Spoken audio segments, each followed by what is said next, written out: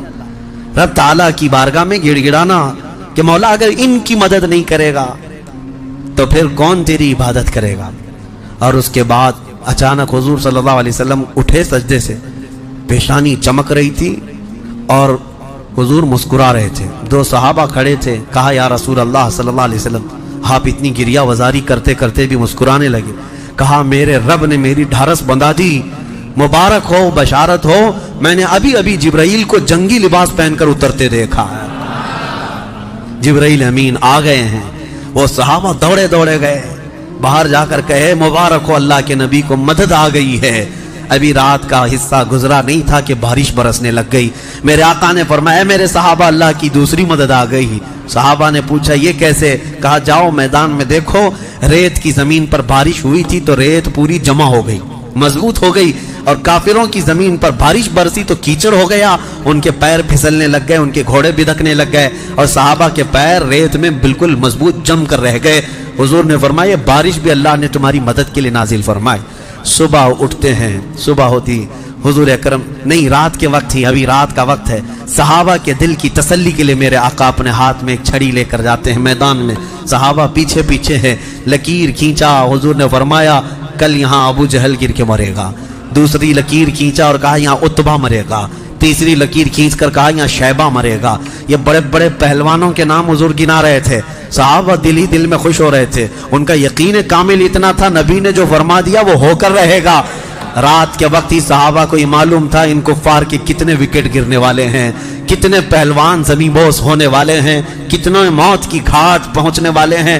صحابہ کو یہ معلوم ہو گیا تھا اور دل چوڑے تھے, سینے کشادہ تھے. صبح ہوتی ہے, نبی پاک صلی اللہ تعالی علیہ وسلم ابھی اپنے خیمے میں تھے, عریش میں, میدان بدر کے خیمے میں تھے. ایک صحابی دوڑتے ہوئے آتے ہیں, آ کر کے بارگاہ مصطفیٰ میں عرض کرتے ہیں یا رسول اللہ صلی اللہ علیہ وسلم ہماری تعداد بڑھ گئی, ہماری تعداد بڑھ گئی.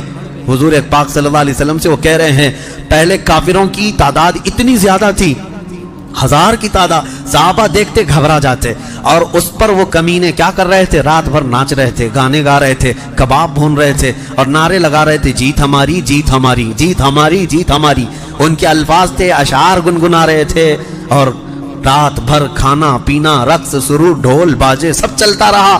اور ادھر صحابہ عبادت میں مصروف ہیں, اللہ کی بارگاہ میں گڑ گڑا رہے ہیں. اور صبح جب ہوئی تو ایک صحابی دوڑتے ہوئے آئے, کہا میرے آقا ہماری تعداد بڑھ گئی ہے, 313 نکلے تھے لیکن میدان میں اب بہت زیادہ ہو گئے ہیں ہم لوگ. حضور پاک صلی اللہ علیہ وسلم نے فرمایا میرے چہیتے جاؤ, وہ ہماری تعداد نہیں, اللہ کے ملائکہ آ چکے, اللہ کے فرشتے آ چکے تمہارے اس فوج کے اندر. صحابہ کہتے ہیں جب میدان میں ہم اترے, اب یہ 17 رمضان المبارک جمعہ کا دن تھا, یوم البدر, یوم الفرقان جس کو کہتے ہیں. میرے عزیزو اسلام کی عظیم تاریخ پنہاں ہے, اس میں عظیم تاریخ پنہاں ہے.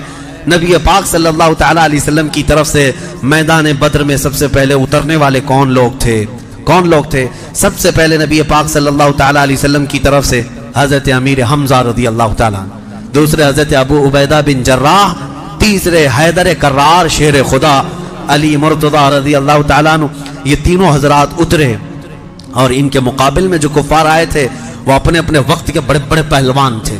بڑے بڑے پہلوانوں کو انہوں نے اتارا تھا میدان بدر میں, اور جب مقابلہ ہوا تو سب سے پہلا وار حضرت امیر حمزہ کا سامنے والے پر پڑا, وہ گاجر کی طرح کٹ کر گر گیا ایک ہی وار میں. حضرت ابو عبیدہ بن جراح زخمی ہوئے, سامنے والے سے تھوڑے زخمی ہوئے, پھر حضرت حمزہ نے وہ بھی محاذ سنبھالا اور ان کے مقابل کو بھی مار کر گرایا. ادھر حضرت علی کرم اللہ وجہہ الکریم کی عمر کم تھی, اس وقت ان کی عمر زیادہ نہیں تھی, 22 سال کی عمر یا 25 سال کے اس وقت کی عمر تھی حضرت علی کرم اللہ وجہہ الکریم کی.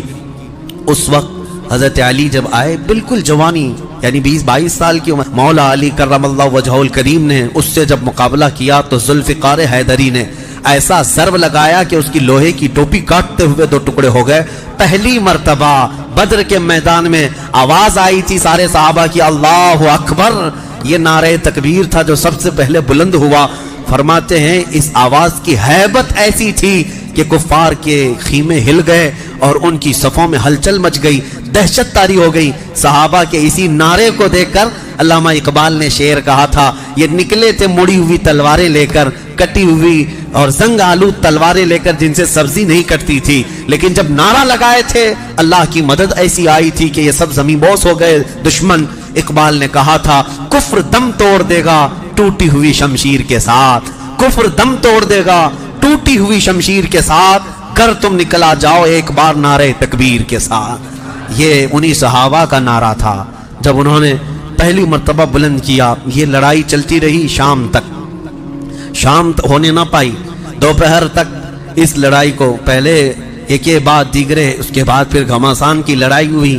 لیکن کفار مکہ میں سے کچھ لوگ کہتے ہیں ہم تو بڑے حوصلوں سے آئے تھے لڑنے کے لیے، بڑے حوصلوں سے آئے تھے، جن کو یہ مدینے میں مکہ میں پکڑ کے مارتے تھے وہ آج ان کے مقابل میں تھے، کوئی کسی کا غلام تھا، کوئی کسی کا رشتہ دار بھی تھا، لیکن مقابلے میں جب آئے وہ کفار مکہ کہتے ہیں ہم تو بڑے ہمت کے ساتھ لڑنے کے لیے آئے تھے، لیکن جب ہم لڑنے جا رہے تھے تو ہمارے مقابل میں اجنبی لوگ آ رہے تھے، اجنبی لوگ آ رہے تھے، اور ان کی ہیبت ایسی طاری ہوتی کہ ہم نے ان کو نہ مکے میں کبھی دیکھا تھا نہ مدینے میں کبھی دیکھا تھا۔ یہ وہ بدری ملائکہ تھے جو جبرائیل امین کی سپہ سالاری میں آئے تھے۔ اب یہاں ایک بات میں بتانا چاہتا ہوں، ایک فرشتہ اتر جائے کافی ہے۔ آپ کو پتا ہے قوم شعیب جب نافرمانی کر رہی تھی تو اللہ تعالیٰ نے عذاب کیا بھیجا تھا؟ جبرائیل امین علیہ السلام کو اتارا تھا، انہوں نے ایک چیخ ماری تھی، چنگھاڑ، اور ان کی آواز کی ہیبت سے جتنے پہاڑوں میں تھے یہ قوم شعیب سب کے بھیجے کانوں سے نکل آئے تھے اور زمین پر گر کر مر گئے تھے۔ تو یہاں جبرائیل امین اکیلے آ جاتے، صرف آواز لگاتے، کسی کو تلوار اٹھانے کی بھی ضرورت نہیں، یہ 1000 پورے کیڑے مر جاتے۔ لیکن یہ وجہ کیا ہے؟ مفسرین نے فرمایا یقیناً ایک فرشتہ بھی مدد کے لیے کافی ہوتا، لیکن اللہ نے بدر کے میدان میں 5000 فرشتے اتارے، یہ عظمت مصطفیٰ کے لیے، یہ رسول اللہ کی عظمت کے لیے۔ کبھی کبھار تعداد جو ہے وہ شان بتانے کے لیے ہوتی ہے، عظمت بتانے کے لیے ہوتی ہے۔ ہاں ایک جھنڈا کافی ہوتا ہے، لیکن کبھی 10 جھنڈے لگاؤ تو اس کی عظمت بڑھ جاتی ہے۔ ہاں 2 باڈی گارڈ کافی ہوتے ہیں، لیکن 10 کھڑے ہو جائیں تو اس کی ہیبت اور طاری ہوتی ہے۔ یہ ایک انسانی ذہن بنا ہوا ہے۔ اللہ تبارک و تعالیٰ نے اپنے محبوب کی عظمت شان کی وجہ سے 5000 ملائکہ کو اتارا۔ اب یہ جنگ ہوتی رہی، اس میں صحابہ تو لکڑیوں سے جنگ کرتے رہے، سب تلواروں سے نہیں، کچھ صحابہ تو لکڑیوں سے جنگ لڑتے رہے، اور لکڑیوں سے ہی کئی کو مار کے گرایا، اور 70 جو ہے موت کے گھاٹ اتر گئے۔ اور اس میں معمولی 70 نہیں تھے، بڑے بڑے گرو گھنٹال تھے، جتنے بھونکتے تھے مکہ میں بیٹھ کر۔ ابو جہل مر گیا، حضرت بلال حبشی کا آقا امیہ بن حرب وہ مر گیا، اور کئی ایسے بڑے بڑے عتبہ شیبہ جیسے بڑے بڑے کافر، یہ سب کے سب موت کے گھاٹ اتر گئے۔ بدر کی ایک لڑائی ایسی کہ اچھوں کی جڑ کاٹ کر رکھ دیا۔ اب یہاں پر حضور پاک صلی اللہ تعالیٰ علیہ وسلم کا رحم بھی دیکھیں، حضور ملاحظہ فرما رہے تھے جب امیہ گر کر زخمی ہوا تھا، حضور نے جو صحابی لڑ رہے تھے کہا کہ روک دو اس کو۔ امیہ جو لڑ رہا تھا وہ بڑا ہٹا کٹا پیسہ والا مکہ کا بڑا آدمی تھا، تو جو صحابی لڑ رہے تھے انہوں نے گرا دیا، وہ زخمی ہو کر گرا، حضور نے فرمایا چھوڑ دو اس کو، وہ صحابی ہٹ گئے۔ حضور نے فرمایا بلال حبشی کو بلاؤ۔ بلال کہاں ہے؟ بلال آئے، کہا اے بلال آؤ، جتنا اس نے تڑپایا تھا خوب آج تم بدلا لو اس کے ساتھ، کیونکہ یہی وہ تھا جو حضرت بلال کو ایک ڈرم میں ڈال کر دن بھر رکھتا تھا، لوہے کی ایک ٹاکی بنا کر اس میں ڈال کر اوپر سے ڈھکن ڈال کر گرم دھوپ میں ان کو ایسی رکھ دیتا تھا، بغیر کھانا پانی دیے شام تک ان کو کھولا جاتا تو ان کا جسم پورا اجمرا ہو جاتا تھا۔ ان کی پیٹھ ایسی گل گئی تھی انگاروں میں سلانے کی وجہ سے کہ ریڑھ کی ہڈی دکھتی تھی۔ یہ حضرت بلال کے ساتھ کیا تھا، حضرت بلال حبشی نے مار کر اس کو ختم کیا۔ عدو اللہ، اور حضرت بلال مارتے وقت کیا کہہ رہے تھے یہ بھی سنیے، یہ صحابہ کا جذبہ ہے۔ کہتے ہیں اس کو قتل کیا اور یوں کہا انت عدو اللہ وعدو رسولنا، میں نے تجھے مار دیا ہے اس لیے کہ تو اللہ کا اور میرے حبیب کا دشمن تھا، یہ نہیں کہ مجھے تڑپاتا تھا، یہ نہیں کہ تو نے مجھے بہت مارا ہے اب چکھ لے مزہ۔ حضرت بلال یہ کہتے ہیں تو اللہ کا دشمن تھا اور میرے مصطفیٰ کا دشمن تھا، میں نے تجھے ختم کیا۔ یہ بدر کی وادی میں حضرت معاذ اور معوذ بن عفراء رضی اللہ عنہما، 2 چھوٹے بچے بچوں پر جہاد تو ہے نہیں، لیکن یہ ضد کر کے اصرار کر کے حضور کے پاس آئے تھے، کہا ہمیں اجازت دے تھے، میرے آقا نے ان کو اجازت دی تو یہ جنگ میں شریک ہوئے۔ حضرت عبد الرحمن بن عوف کہتے ہیں صاحب بڑے بڑے صحابہ جنگ کے میدان میں نفسا نفسی کا عالم ہوتا ہے، اپنا ڈیفنس کرنا ضروری ہوتا ہے، کہاں سے تیر آئے کہاں سے تلوار آئے، لیکن یہ دو بچے اس طرح سے میدان میں ہیں کہ حضرت عبد الرحمن بن عوف سے کہتے ہیں چچا ہمیں ایک بات بتائیے، ابو جہل کس کا نام ہے؟ حضرت عبد الرحمن بن عوف کہتے ہیں میں ہنس پڑا، ان کی عمر 13 سال کے آس پاس کی تھی، کہتے یہ کیا کرو گے تم؟ وہ سردار قریش ہے، پہلوان ہے مکہ کا۔ ان بچوں نے کہا ہم نے دیکھا تو نہیں مگر سنا ہے اس خبیث کے بارے میں کہ وہ ہمارے آقا کو گالیاں دیتا ہے، وہ ہمارے نبی کو گالیاں دیتا ہے۔ یہ اصل محافظین مصطفیٰ تھے، محافظین ناموس رسالت تھے، نبی پاک صلی اللہ علیہ وسلم کی عزت کے لیے۔ میرے عزیزو یہ بچے کھیلنے کے لیے ضد نہیں کر رہے تھے، جان ہتھیلی پر لانے کے لیے ضد کر رہے ہیں۔ حضور پاک صلی اللہ علیہ وسلم کی بارگاہ میں آئے اور اس کے بعد حضرت عبد الرحمن بن عوف کہتے ہیں میں ابھی بات چیت کر ہی رہا تھا کہ ابو جہل سامنے گھوڑے پر بیٹھا جا رہا تھا، میں نے اشارے سے بتایا وہ دیکھو وہی مردود ہے جو گھوڑے پر جا رہا ہے۔ یہ دونوں بچے چیل کی طرح جھپٹ گئے اس کی طرف اور بھاگتے ہوئے اس کی طرف گئے۔ ابو جہل کو یہ ایکسپیکٹیشن ہی نہیں تھا، یہ امید ہی نہیں تھی کہ اس کے مقابل میں کبھی کوئی بچہ آ سکتا ہے۔ غرور و تکبر میں ہمیشہ وہ سوچتا تھا بڑے بڑوں سے ہی لڑنا ہے ہم کو، اور دیکھا تو چھوٹے بچے آئے، ایک بچے نے گھوڑے کی ٹانگ پر تلوار ماری، ابو جہل نیچے گر گیا، گھوڑا بھی گرا وہ بھی گرا، اور جیسے گرا دونوں اس کے سینے پر چڑھ کر بیٹھ گئے، سینے پر چڑھ کر بیٹھ گئے اور گردن پر تلوار رکھی۔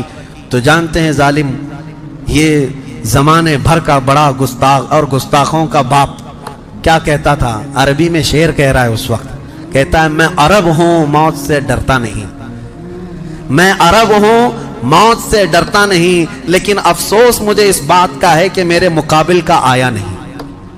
اس کو افسوس یہ ہے کہ مجھے کوئی پہلوان نے مارا نہیں، مجھے چھوٹے بچے مار رہے ہیں۔ اور بعض لوگوں نے کہا کہ اس کی یہ خواہش تھی، کہا کاٹنا ہے تو گردن تھوڑا نیچے سے کاٹو، کیونکہ سب کٹے ہوئے گردنیں رکھی جائیں تو میری گردن تھوڑی اونچی دکھے۔ غرور و نخوت کبھی نہیں جاتا، گھمنڈ و تکبر کبھی نہیں جاتا۔